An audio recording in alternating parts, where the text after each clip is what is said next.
It was a cold, damp morning when Michael Reed, one of Chicago's most respected criminal defense attorneys, opened the door to his office promptly at 8 a.m. As always, he thought he was facing another typical case, perhaps a baseless accusation, an inheritance dispute, or another desperate client trying to avoid jail time. Nothing that was off his radar. Until she appeared. The secretary entered with a strange look, carrying attention Michael hadn't seen since the 2017 case. "Mr. Reed, she's here. But I think you need to see it with your own eyes." Michael didn't understand the tone, but he nodded, signaling for her to let the woman in. The door opened slowly and a woman crossed the room like a shadow, unsure whether she wanted to be seen or forgotten. She wore a gray coat soaked from the rain. Her black hair stuck to her pale face. But what really caught his attention were her eyes. Large, fixed, carrying something that seemed to weigh tons. It wasn't pain, nor fear. It was something denser, a secret. "My name is Grace Holloway," she said, her voice firm yet trembling. "And they say I killed my husband." Michael stood still for a moment. That wasn't new to him. He had heard similar statements many times. But there was something about this woman that didn't add up. She didn't look like the other clients who claimed innocence. She wasn't begging for help. She was offering a challenge. Stephen Holloway, her husband, had been a renowned cardiologist. A respected, wealthy, charismatic man. Found dead in his own living room 3 days earlier. No signs of forced entry. No witnesses. The only person in the house at the time of the crime, Grace. Michael opened the folder she had left on the table. Forensic report, police report, photos of the body, head injury, cause of death, blunt force trauma, a broken wine glass beside him, and a name underlined, Grace Holloway, primary suspect. He leaned back in his chair and crossed his hands. "What exactly happened that night, Mrs. Holloway?" She hesitated. Her eyes, once cold, flickered for a moment. The answer came slowly, as if each word had to pass through a dense forest before being spoken. "I was at home, but I wasn't alone." Michael raised an eyebrow. That wasn't in any of the statements, not in the police report. "Are you saying there was another person at the crime scene?" She nodded but didn't say who. She only whispered, "No one will believe me." But he knew he was being watched. "And I should have left that house long before." The sentence hung in the air, loaded with a silent guilt. Michael slowly closed the folder. The image of the crime scene still burned in his mind. The body on the floor, the broken glass, the woman in front of him. Everything seemed in place. But something screamed that none of it was what it appeared to be. "If you're lying, I'll find out," he said, looking her in the eyes. "But if you're telling the truth, Grace, then we're dealing with something much bigger than a simple marital murder." She didn't respond. She simply stood up, adjusted her coat, and said before leaving, "Believe me or not, Mr. Reed, what killed Stephen is out there. And it's still watching." The door clicked shut. Michael stood still, staring into the empty space for a few seconds. Then he opened the drawer, pulled out an old recorder he used for personal notes, and pressed the red button. The client arrived at 8:12 a.m. Name, Grace Holloway. Case, homicide. First impression, something is out of place. "And I need to find out what exactly she's hiding." He paused, went back to the last page of the report, and there, in the footer, a handwritten note caught his attention. Small, almost illegible. Classified. File withheld. Access denied. Case 11X. Michael furrowed his brow. He had never seen that reference in a criminal report. He picked up the phone but hesitated before dialing. Deep down, he knew that woman hadn't entered his life by accident, and that case, the one that seemed like just another domestic tragedy, had just opened the door to a maze of lies, secrets, and something he still couldn't name. But one thing was certain. This was not a typical case. The sound of the clock seemed louder that morning. Tick, tock, tick, tock. Michael Reed stood in front of the whiteboard in his office, where he had started to piece together the elements of the new case. In the center, in large red letters, "Who killed Stephen Holloway?" Around it, photos, dates, reports, connections. But something bothered him. Something didn't fit. He returned to the crime scene, this time with more attentive eyes. The Holloway mansion was a monument of silence. The walls spoke, but you had to know how to listen. In the entrance hall, a modern sculpture. In the hallway, expensive paintings, everything meticulously organized. Except the living room. The carpet under the body had been cleaned, but not enough. There were traces of dried wine, a shade too dark for regular red wine. The lamp in the corner was broken, a detail not mentioned in the forensic report. And the window, locked from the inside, as if someone had tried to stage something. Michael crouched down and ran his finger over the floor. Glass dust. Remnants of a wine glass? No, it was a different kind of glass. Smooth. Thin. Like a lens. A lens? He murmured. Glasses? Or a camera? Back in the office, he compared the times. According to the police, the death occurred between 10 house p.m. and 11 house p.m. Grace said she was in the kitchen, making tea. No fingerprints on the kettle, no prints on the teapot. And even stranger, no trace that she had actually been there. He called Detective Alan Brooks, an old acquaintance, honest but tired. When Michael asked about File 11X, he heard only silence on the other end. Mike, leave it alone. That code doesn't appear in civil cases. And if it's there, it's because someone very high up doesn't want certain truths to come to light. So you're saying powerful people are involved? I'm saying that if you dig too deep, you might end up buried with them. Michael hung up, uneasy. He felt that old instinct returning, the same one that had led him to win impossible cases in the past. The same feeling that told him, something's wrong here, and it's right in front of you. He decided to visit the forensic lab, where he picked up a copy of the mansion's security system recordings. Officially, there were no useful recordings. But one frozen frame caught his attention. Grainy image. Time, 10:37 p.m. A figure in the garden, male silhouette, tall, wearing a hat, walking along the side of the house, and then disappearing. Michael paused. He increased the contrast. The figure was looking directly at the camera, and smiled. But that house didn't have any exterior cameras. Who installed that? Or better yet, who knew they existed? Before he could reason further, he received an unexpected call. It was Emily Carson, a former investigative reporter, and his ex-partner. They hadn't spoken in 3 years. She wouldn't call just for anything. Michael, I'm calling because I heard rumors about the Holloway case. A source of mine said Stephen was involved in something that could put half of the medical elite in jeopardy. What kind of thing? She hesitated, and when she spoke, her voice was trembling. Illegal testing, unauthorized clinical trials, powerful people funding it, and people disappearing when they talk too much. Michael felt his stomach churn. The pieces started to fall into place. This case wasn't about a crime of passion. It wasn't about jealousy or a domestic argument. This went far beyond that. Stephen had been involved in something dark.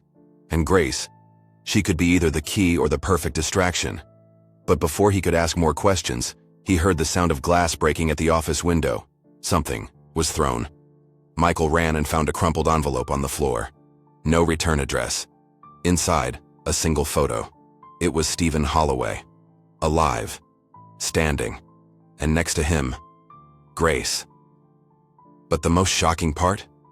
The date on the picture was 3 days after the murder. The photo still trembled in Michael Reed's hands. It didn't make sense. Stephen Holloway was dead. There was a death certificate, an autopsy, a funeral. And yet, there he was, in an image dated 3 days after the supposed death. Standing, smiling, next to Grace. Was it a fake, a staged scene, or worse, a carefully hidden truth? Michael didn't waste time. At that very moment, he called Grace. She answered on the second ring. "What didn't you tell me, Grace?" There was a suffocating silence. "You saw the photo?" "Yes. And I want to know now. Is Stephen alive?" She took a deep breath. But instead of denying it, she simply said, "You need to see with your own eyes." The address she gave wasn't in the system, not even in the GPS. An old cabin on the outskirts of a forest far from the city. When Michael arrived, he didn't know if it was a meeting or an ambush. The place was shrouded in mist. The wood of the porch creaked under his steps. The door was ajar. Inside, no sign of Grace. But there was something much worse. The silence whispering ancient truths. The house was abandoned, but there were signs of recent use. Clothes thrown around, torn documents. At the back of the room, a fallen painting revealed a hole in the wall, a hidden space, a secret passage. Michael, with his heart racing, slipped inside. Inside, a small damp room. In the center, a bed. And attached to the wall, an old tape recorder. He pressed play. The voice that came out was Steven's. If you're hearing this, it's because I've already disappeared. Or worse. They were watching me. Grace isn't to blame. She tried to stop me. But I went too far. Far beyond what any doctor should. They're everywhere. Hospitals, universities, the ethics board. They use test subjects, humans, and when someone tries to stop them, they just disappear. The tape cut off abruptly. Michael staggered backward. That was more than a crime. It was a conspiracy. And Stephen, maybe he wasn't dead, but running from people with far more power than he ever imagined facing. A sound interrupted his thoughts. Footsteps. Outside the cabin. He hid behind the door. He saw a shadow approaching. A tall man, wearing a dark overcoat and black gloves. It wasn't Grace. Not the police. The man entered silently. He searched every corner of the cabin as if he knew exactly what to look for. Michael held his breath. When the stranger neared the false bookshelf, Michael silently slid out and ran to the car. Before getting in, he looked back and froze. There was another person watching him from a distance. A woman. It wasn't Grace. It was Emily, his ex, the journalist. She had disappeared 2 days ago after the call about the illegal tests, and now she was there wearing a dark coat, looking at him as if she wanted to scream but couldn't. Michael ran to her. "Emily? What are you doing here?" But she just gasped. "They know who you are now, and they're coming after you too." Before she could say more, a black car appeared on the dirt road.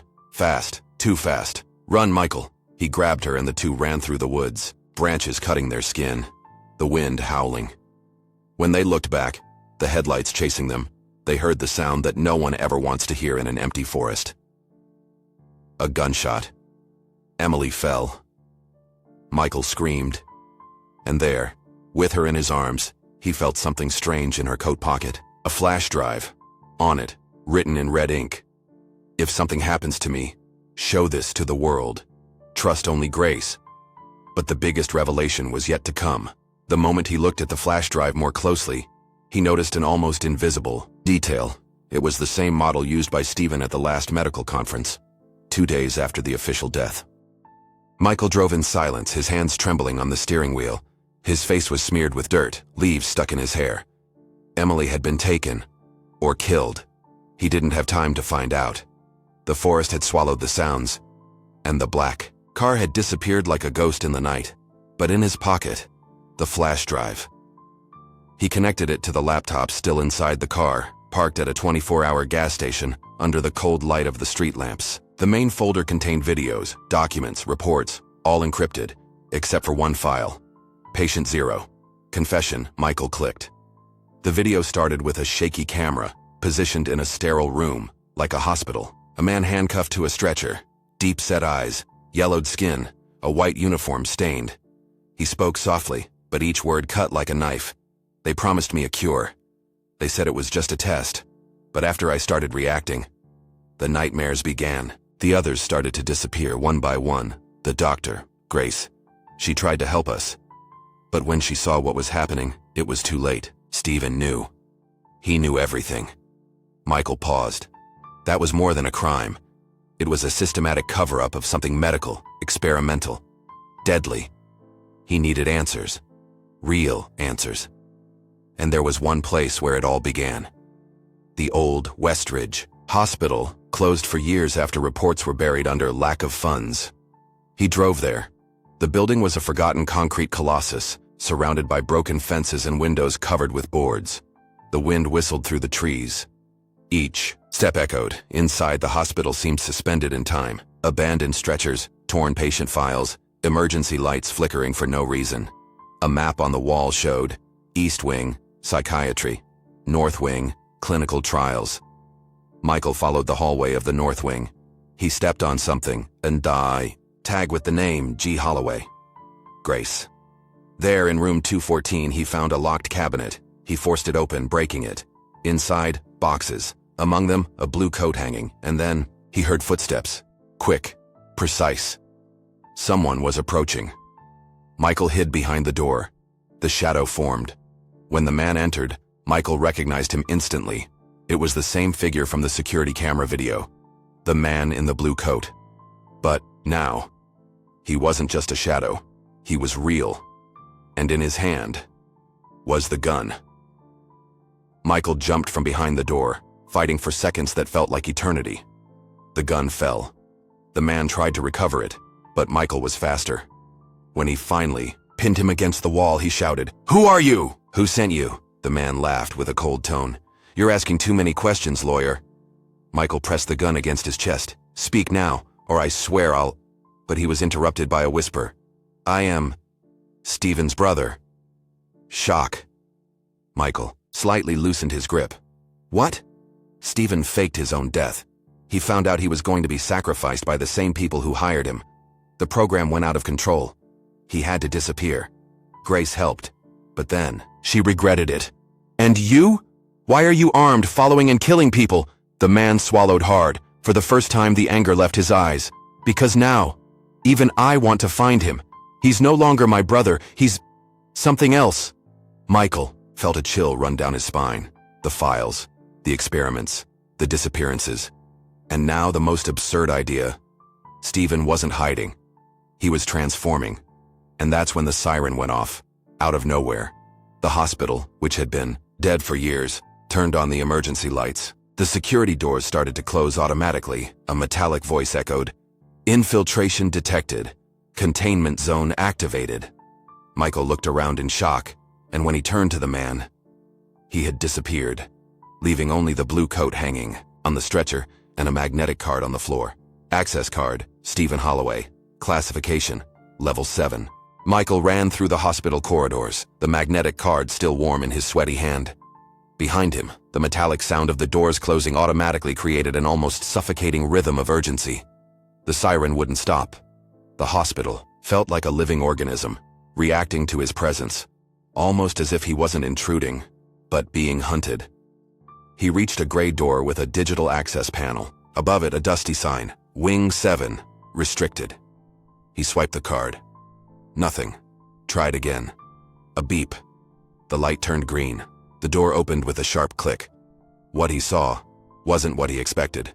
There were no cells, no patients, no grotesque experiments. It was a living room, sofas, books, a kettle still warm, and in the center, a lit fireplace. But what caught his attention the most was the woman sitting in front of the fire. She looked at him as if she already knew him. Red hair, tied in a makeshift bun, simple clothes, a notebook in her lap.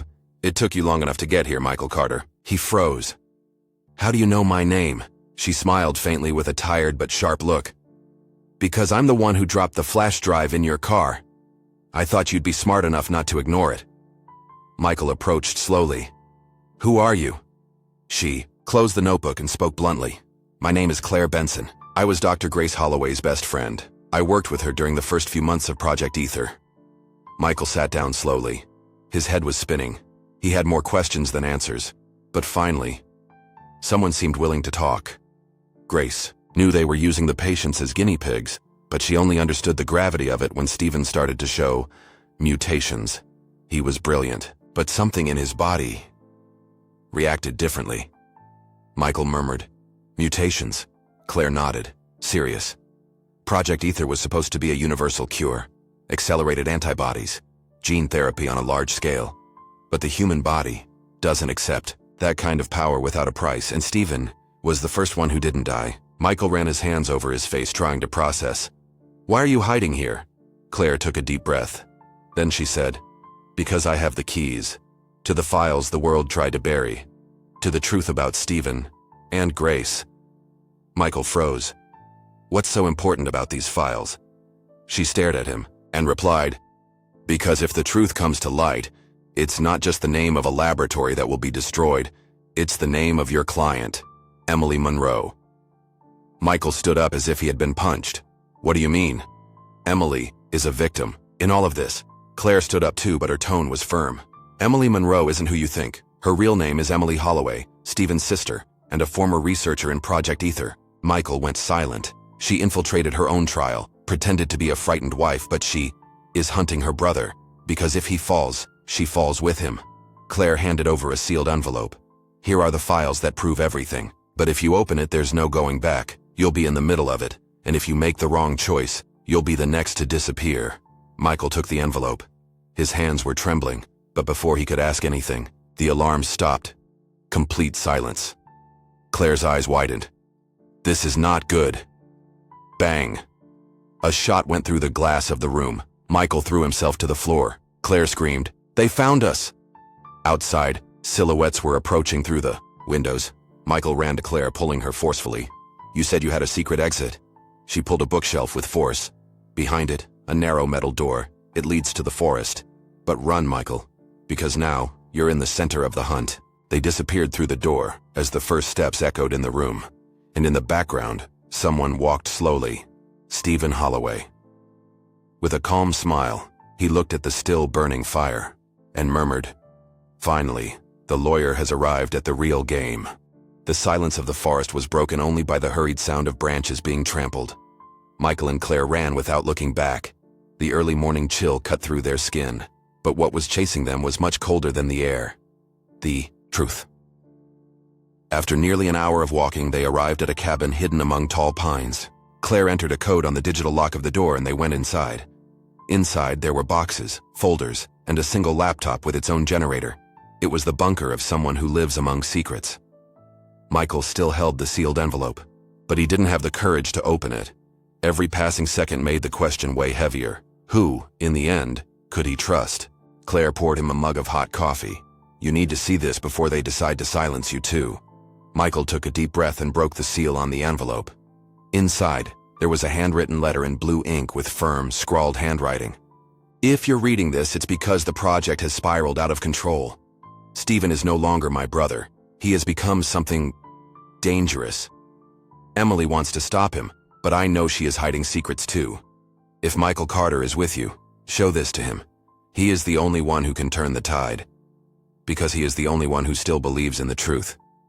Grace Holloway." Michael stared at the paper, speechless. Claire pointed to the folder beside him.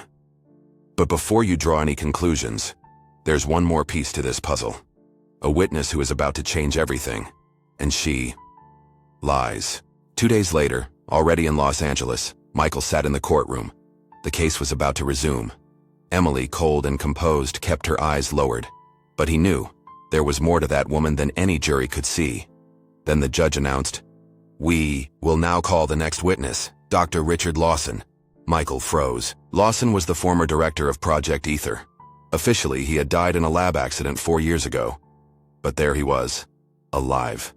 With gray hair, a worn face, and a slight tremor in his hands. He stepped up to the witness stand with short steps, his eyes scanning the room as if he expected to be shot at any moment.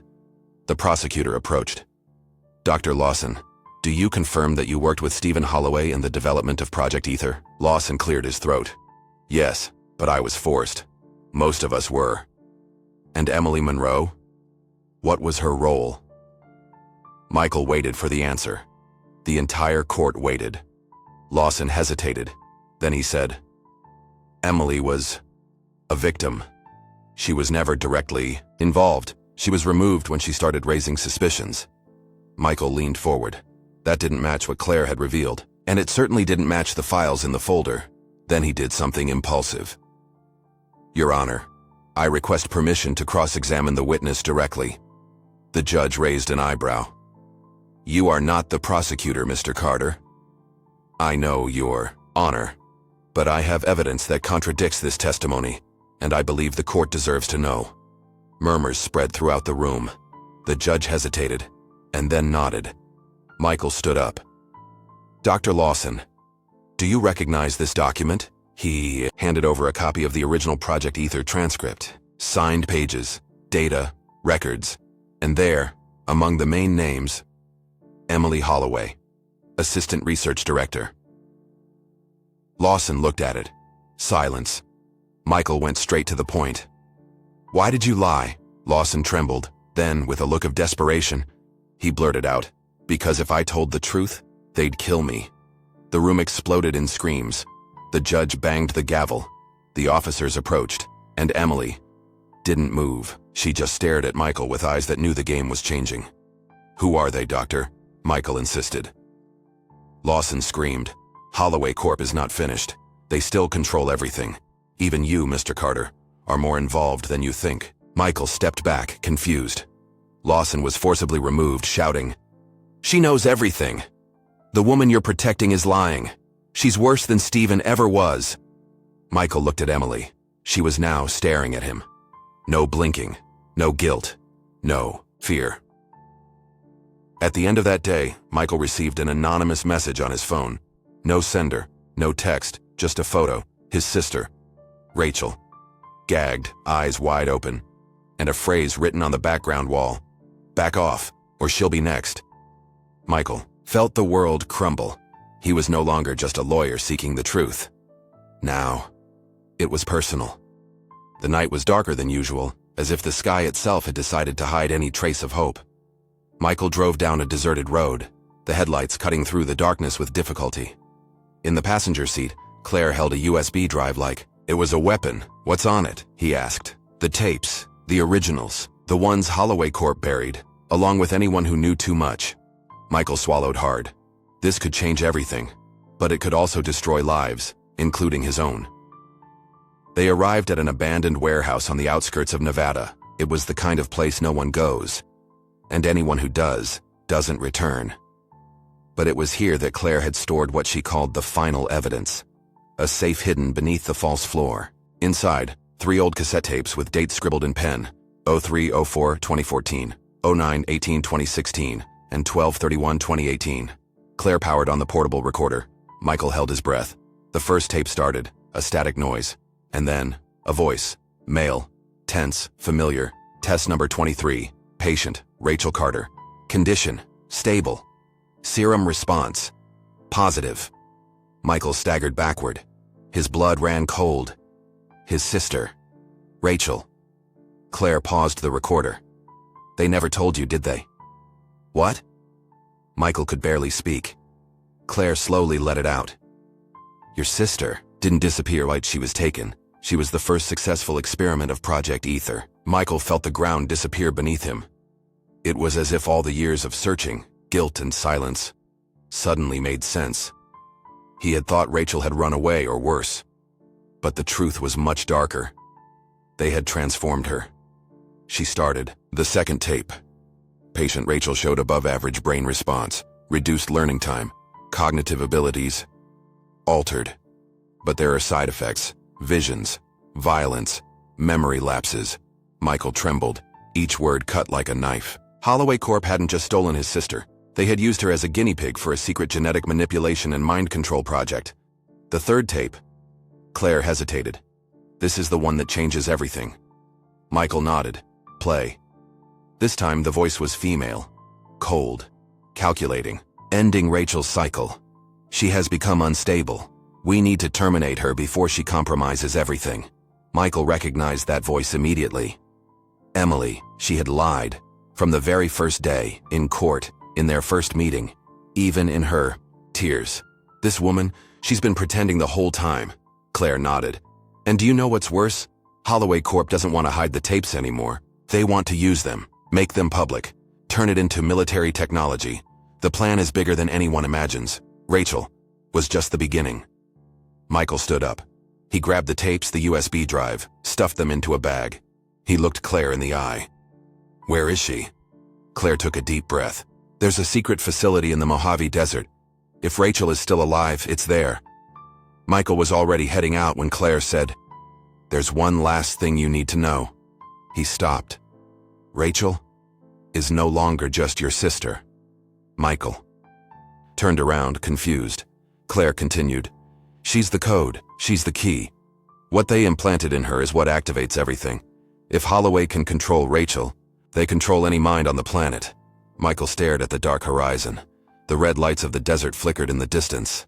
"So, it's her, or the world." Claire nodded, and then Michael's phone vibrated. A new message. No number. No name. Video Rachel, eyes bloodshot, tied to a metal bed, and a voice behind the camera. "It's time to choose, Michael. Justice or family." The dawn light barely touched the surface of the desert. Michael and Claire were at the most remote point of the Mojave, where the wind cut like a blade, and the air was heavy with the smell of metal and oil. They were about to enter the secret facility, but something inside Michael told him that this wasn't just the end of the mission. It was the end of everything. The message he had received was clear. Rachel was in danger. But what he didn't know was that he was too. They approached the entrance, a massive iron gate guarded by 2 armed security officers. The tension in the air was palpable. Michael already had his hand on his weapon when Claire whispered, "Michael, wait. We can't act impulsively. If they know we're here, it's over." He shook his head. There was no more time to wait. His sister's life was at stake, and he knew he had only one chance to act. With a swift motion, Michael deactivated the security system at the entrance, which, against all odds, was surprisingly easy to hack. The gate opened with a low thud, and they entered the facility. Silent footsteps, hearts racing. As they moved through the dark corridors, Claire stopped, looking at a security monitor. "They know we're here, but we still have a few minutes." Michael felt a chill run through him. Who are they? Who else is involved? It was then that the sound of heavy footsteps echoed down the hall. Someone was approaching. Michael looked at Claire. She was serious, but her gaze betrayed a hint of fear. "Stay behind me," he ordered. They hid behind a concrete wall, watching a figure approach. It was Emily. She was serious, as always, but something about her posture was off. She wasn't alone. She was accompanied by a mysterious man in a dark suit, his face hidden in the shadows. Michael furrowed his brow. The man in the dark suit. He had seen him before. But where?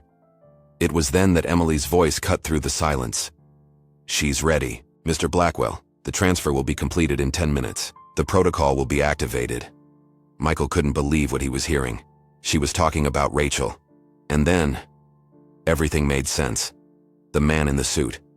Blackwell. He was the true mastermind behind Holloway Corp., the one responsible for everything. He was controlling Emily. He was controlling the fate of his sister. And now, he was controlling the entire world. Claire, almost whispering, spoke. "This is the final step, Michael. What they're going to do with Rachel will be the point of no return." Michael felt a surge of rage consume his body. He couldn't let this happen. Not again. Not anymore. He turned to Claire, determined. "We're stopping them. Now!" With a quick movement, he and Claire advanced, but it was too late. Emily turned around, a cold smile on her face. "You don't understand, Michael. Rachel is the key to the future. She will either save millions or destroy everyone. And you're on the wrong path." Michael stared at her, feeling the weight of her words. Rachel was no longer the girl he knew. She had been turned into a weapon. And Emily, in her arrogance, believed she was doing good. But who was the real monster? With a swift movement, Blackwell activated a sequence on the computer. The transfer began. Emily's face lit up with a triumphant expression. The activation was successful. Rachel is now ours.